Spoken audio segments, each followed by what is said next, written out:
presented by Satyam Sawariya Recording Studio, Theri, Bata. जवानी तोहर पूजा अच्छी के दे तनुजा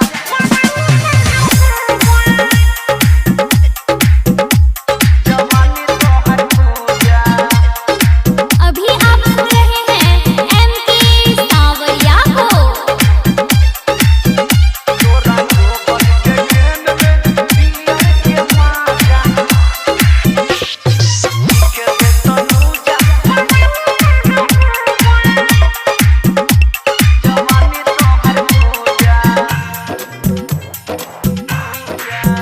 तोरा जोबन के केन में बियर के माजा जोबन के केन में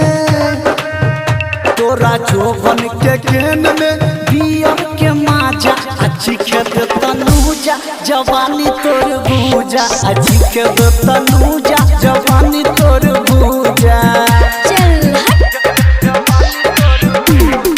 मन नहीं भरा एक बार गर्म हो जा मन नहीं भरा मन नहीं भरा एक बार गर्म हो जा अच्छी के दे तनुजा जवानी तोर भूजा अच्छी के दे तनुजा जवानी तोहर भूजा अच्छा अच्छी के दे तनुजा जवानी तोहर भूजा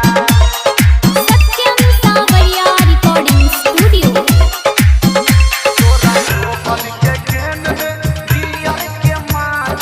खोल दही चोली मटैक दही गोरी खोल दही चोली एने आना कौन गे खोल दही चोली मटैक दही गोरी होट सटा को एनर्जी ड्रिंक दही गोरी ड्रिंक दही गोरी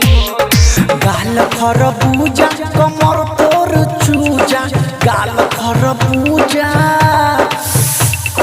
गाल खरबूजा कमर तोर चूजा अच्छी खेत तनुजा जवानी तोर भूजा अच्छी खेत तनुजा जवानी तोर भूजा चल हट। अच्छी खेत तनुजा जवानी तोर भूजा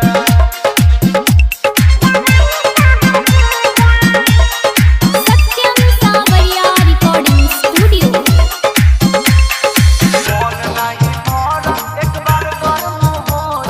धरे दे हाथ के डोरी के चाइप के धरे दे हाथ के सुना अच्छा हाँ धरे दे हाथ के डोरी के चाइप के सावरिया रखी के पिया दो ये नाइप के पिया दो ये नाइप के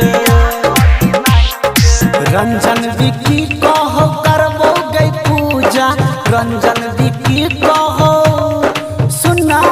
नीरज साजन कहो करबो गई पूजा अच्छी के दे तनुजा जवानी तोहर पूजा अच्छी के दे तनुजा जवानी